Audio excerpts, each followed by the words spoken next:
December 6, 1941. The waters of Hitokapu Bay lay still beneath a sky of iron-gray cold in the remote Kuriil Islands. On the deck of the carrier Akagi, Lieutenant Zenji Abe stood motionless, his gloved hands stiff from the chill as he looked out over the frozen sea. Every breath drifted in front of him like pale smoke before fading into the Arctic wind. Pressed inside his flight jacket was a small envelope, his final message to his wife, along with a lock of his own hair, a traditional keepsake for the dead. He had finished writing the letter that very morning. It contained no fear, no regret, just a single solemn promise: if I fall, know I did my duty. Yet beneath that disciplined exterior, a doubt gnawed at him. It was a question he dared not whisper to his fellow pilots, nor even admit fully to himself. The Americans we are about to strike, are they truly as weak as we've been told? Barely 24 hours later, that quiet question would begin to find its answer, not in the smoke of burning ships or the thunder of explosions, but in a chilling realization that would haunt Japan's pilots for the rest of their lives. What followed the attack on Pearl Harbor has often been told as a story of American shock and outrage, but rarely through the eyes of the men who carried out the assault. For Japan's aviators, the mission was not just a strike against a military base. It was the opening move in a war they believed could secure their nation's survival. But what they would come to understand in the days, months, and years that followed was far more devastating than the wreckage they left behind in Hawaii. The true impact of Pearl Harbor would not be measured in sunken battleships or burning airfields. Instead, it would be revealed in a far colder truth. Japan had not crippled a dying enemy. It had awakened a force beyond anything it had prepared to face. The pilots believed they had struck a decisive blow. Instead, they had provoked an industrial giant capable of forging war machines faster than they could be destroyed. An enemy whose strength was not merely military but mechanical, economic, and relentless. This is not the familiar story of December 7, 1941. This is Pearl Harbor as seen from the other side, through the ambitions, calculations, and ultimately, the growing dread of those who realized too late what they had challenged. By the summer of 1941, Japan's empire stretched across East Asia and the Pacific, but its military expansion had come at a brutal price. The war in China dragged on endlessly, consuming fuel, steel, and lives. Japan had no domestic oil of its own, and every ship, every aircraft, every tank depended on imported fuel to keep moving. Then, in July of that year, the final blow landed. President Franklin D. Roosevelt froze all Japanese assets in the United States and placed a full embargo on oil exports to Japan. Britain and the Dutch East Indies, the only other major sources of petroleum, immediately followed. Overnight, Japan lost access to nearly 80% of its oil supply. Inside military headquarters in Tokyo, the calculations were grim. Japan's fuel reserves would last no more than 18 months in peacetime. If war broke out, that number would collapse to less than a year. Without oil, the empire would wither, its ships motionless, its aircraft grounded, its military powerless. Japan faced a choice: submit to economic strangulation or seize the oil fields of Southeast Asia by force before time ran out. One man understood what such a war would truly mean. Admiral Isoroku Yamamoto, commander of Japan's combined fleet, had lived in the United States. He had studied at Harvard, traveled American cities, and seen its factories in motion. He warned Tokyo that a war against the United States would not resemble Japan's previous victories. "If we go to war with America," he cautioned in a private letter early in 1941, "we must be prepared to fight for years, perhaps decades. Unless we can dictate terms in Washington, we will ultimately lose." He knew Japan was being pushed into a battle of production that it could not win. And yet, when his nation chose the path of war, Yamamoto did what duty demanded. He prepared to strike first. Yamamoto understood that Japan could not outbuild the United States. The only chance for survival, he believed, was to win fast, so fast that America would choose negotiation over a long, punishing war. His strategy was both bold and ruthless in its logic. Strike first, strike hard, shatter American morale before it could mobilize. The American Pacific Fleet, anchored at Pearl Harbor in Hawaii, became the target. If Japan could destroy it in a single overwhelming blow, sink the battleships, wreck the airfields, and cripple naval power in the Pacific, then Japan would gain precious time. Time to seize the oil fields of the Dutch East Indies. Time to fortify a defensive ring across the Pacific. Time to force Washington to the negotiating table. It was a gamble designed by a man who knew he held the weaker hand. Yamamoto presented his plan to Japan's naval leadership, and many argued against it. A surprise attack, they warned, would awaken American fury, but Yamamoto gave them a simple ultimatum: approve the plan or he would resign. They agreed. Japan would launch an attack unlike anything the world had seen, an aerial assault across 3,500 miles of open ocean, led by 6 aircraft carriers, a strike so distant and so daring that even the Americans could not imagine it was possible. The plan was set, and the countdown to Pearl Harbor had begun. Before dawn on November 26, 1941, the greatest carrier strike force ever assembled slipped silently out of Hitakapu Bay. Snow-covered cliffs faded behind them as the ships disappeared into the gray waters of the North Pacific. This task force, known as the First Air Fleet, was the spear point of Japan's gamble. At its core were 6 aircraft carriers: Akagi, Kaga, Soryu, Hiryu, Shokaku, and Zuikaku. Escorts surrounded them in layered protection. 2 battleships, 3 cruisers, 9 destroyers, 3 submarines, and 7 oil tankers to feed the fleet's long reach. On their decks waited 414 aircraft, piloted by what many considered the most disciplined and deadly naval aviators in the world. The route Yamamoto chose for them was brutal and unforgiving. Rather than sail south through waters that American reconnaissance planes routinely patrolled, they drove north into frigid storms and mountainous seas. The weather battered them, but it also concealed them. No civilian ships ventured this far north in winter. No scout planes searched the empty slate of sky. For more than a week, the fleet maintained total radio silence. No messages were sent, no signals transmitted. The ocean around them was a wasteland of ice and wind. Then, at 0600 hours on December 7, 1941, they reached their launch point, 230 miles north of Oahu. The order was given. Engines roared to life. The attack on Pearl Harbor had begun. The pilots of the First Air Fleet had not arrived at this moment by chance.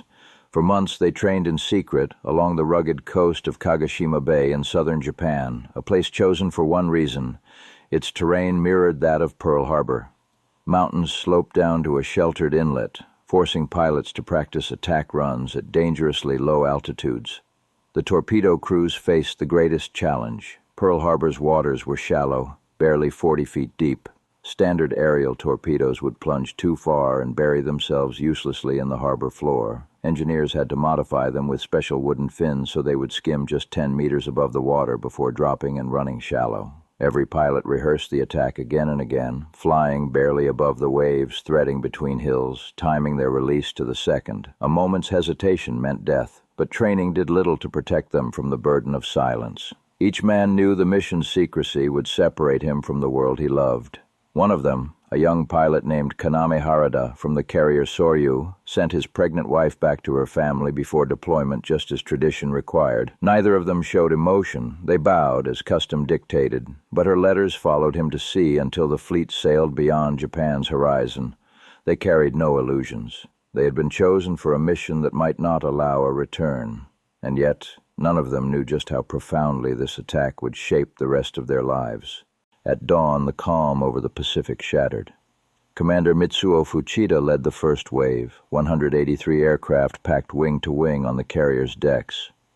Engines thundered to full power as the first bombers lurched forward, wheels leaving steel and finding wind. Fighters, dive bombers, and torpedo planes rose into formation and arrowed south toward Oahu. Below them lay an American harbor still half asleep. The Japanese pilots had trained for this moment in absolute secrecy. They knew the layout of Pearl Harbor as if they had flown it 100 times, which many of them had, in training. They also knew their window was narrow. Surprise was everything. As the coastline came into view, Fuchida slid back the canopy of his Nakajima B-5N2 and fired a single blue flare into the sky, the signal to begin the assault. A few seconds later, he sent a brief radio message, 3 words that would become infamous. Torah, Torah, Torah. Tiger, tiger, tiger. Complete surprise achieved. Like a steel storm, the formation descended toward Pearl Harbor. The attack had begun. By the time the smoke cleared, the devastation was staggering. Ships burned along Battleship Row, and the harbor was filled with shattered steel and wreckage. 2,403 American servicemen had died, and over 1,100 were wounded. The Arizona and Oklahoma were lost forever. Several other battleships, including the West Virginia, California, Nevada, and Tennessee, suffered heavy damage, but would eventually return to service. Nearly 190 aircraft had been destroyed on the ground. Japanese losses, by comparison, were comparatively light: 29 planes, 64 men, and a handful of submarines. Yet, even amid this apparent victory, the pilots saw signs that would later haunt them. Massive oil storage tanks along the shoreline remained untouched. Repair facilities, dry docks, and submarine bases were still intact.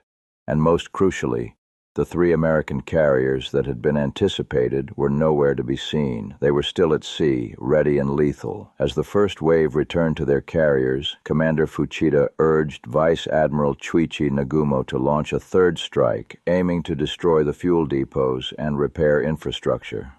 But Nagumo, prioritizing caution and preserving the element of surprise, refused.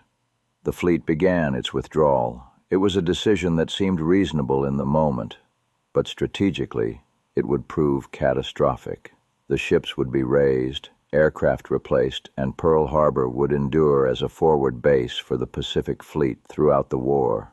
Japan had inflicted immediate pain, but it had left the mechanisms of American recovery untouched.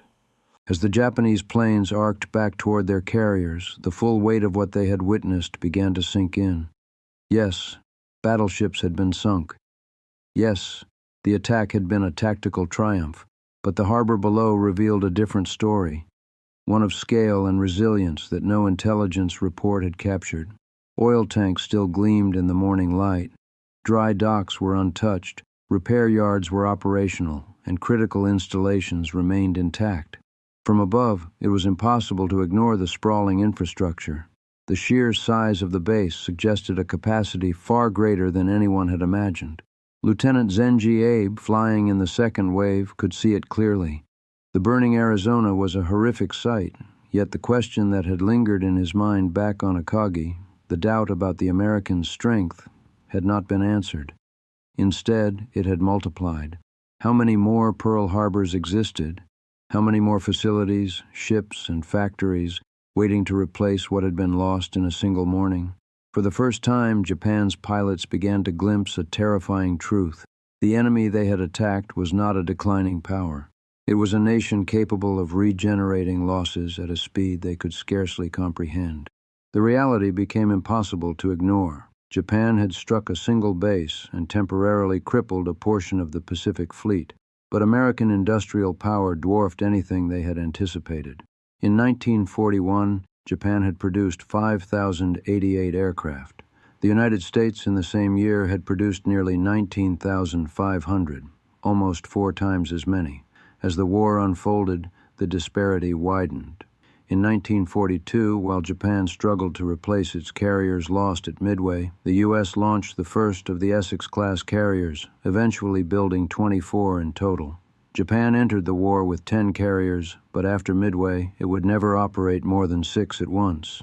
Shipyards churned relentlessly. Liberty ships, the backbone of America's supply effort, were constructed in record time, sometimes in as little as 5 days during public demonstrations, with normal production averaging 42 to 50 days.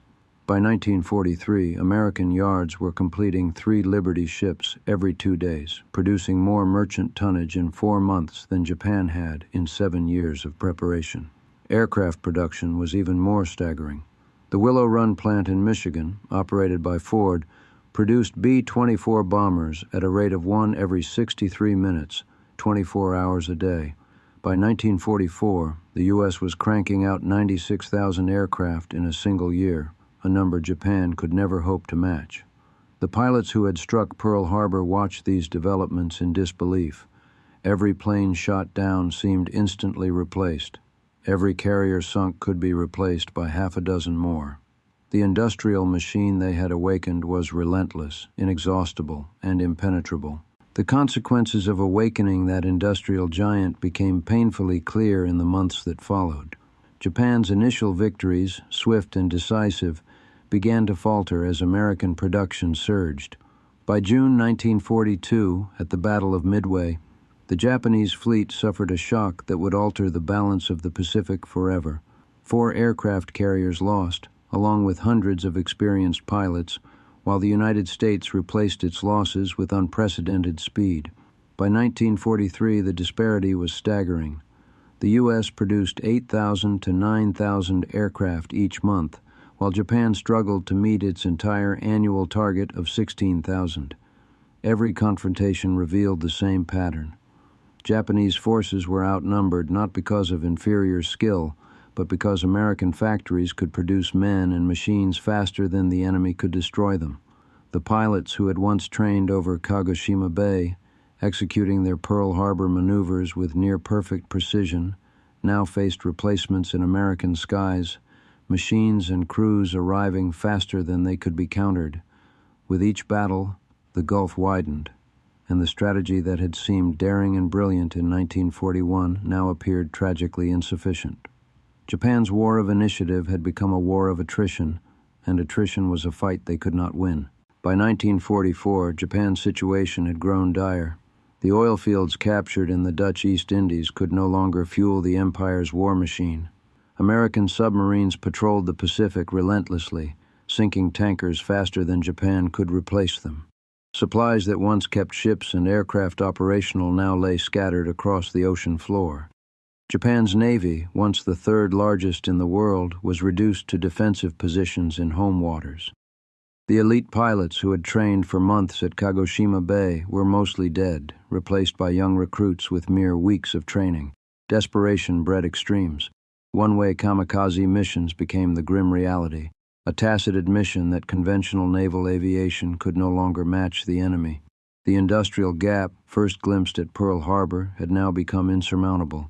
Every ship sunk was replaced, every plane shot down was mirrored by 10 more, and the Japanese pilots who had once executed perfect strikes found themselves outnumbered and outmatched at every turn. By 1945, the empire that had once struck at Pearl Harbor was crumbling. Cities lay in ruins under relentless bombing campaigns, supply lines were severed, and the fleet was reduced to a shadow of its former strength. Pilots who had trained for precision attacks were now sent on missions with little hope of return, many on kamikaze sorties, desperate acts that symbolized the impossibility of conventional defense against an enemy who could endlessly replace losses. The atomic bombs dropped on Hiroshima and Nagasaki were almost redundant. Japan's industrial base had already been shattered. The war was no longer a struggle of tactics or courage. It was a contest of production, and Japan could not keep pace. Every factory destroyed, every ship sunk, every plane shot down only hastened the inevitable. In the end, the empire that had gambled on a swift victory after Pearl Harbor had unleashed forces beyond its comprehension. The sleeping giant, awakened, had buried Japan in steel, fire, and the relentless output of an industrial machine Japan could never match. Admiral Isoroku Yamamoto, the strategist behind Pearl Harbor, did not live to witness the full consequences of his gamble. On April 18, 1943, his plane was ambushed over Bougainville, the result of intelligence that had intercepted and decoded Japanese communications. The man who had walked American streets, studied American factories, and foreseen the industrial storm he was about to unleash, was gone, killed by the very nation whose power he had sought to strike first. Yamamoto had understood the truth from the start.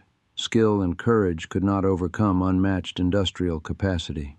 His warnings, largely ignored by political leaders, were tragically prescient. The strategy that he meticulously planned had ensured tactical brilliance, but strategic disaster. The pilots who struck Pearl Harbor had accomplished the impossible. Complete tactical surprise, destruction of battleships, and momentary domination of the skies. Yet in doing so, they awakened a force beyond imagining. The United States, already a nation of vast resources, now mobilized at a scale that Japan could never hope to match. Factories produced ships faster than they could be sunk, aircraft faster than they could be shot down. Tanks, trucks, artillery, every element of war flowed from the American industrial machine at a pace that rendered Japan's efforts hopeless. By the time Emperor Hirohito announced surrender on August 15, 1945, the empire that had struck Pearl Harbor lay defeated, not only by military power but by the relentless, overwhelming capacity of its adversary. Pearl Harbor had been a brilliant tactical stroke, but in the larger picture, it was the opening move that sealed Japan's fate. The sleeping giant had awakened, and Japan would pay the ultimate price.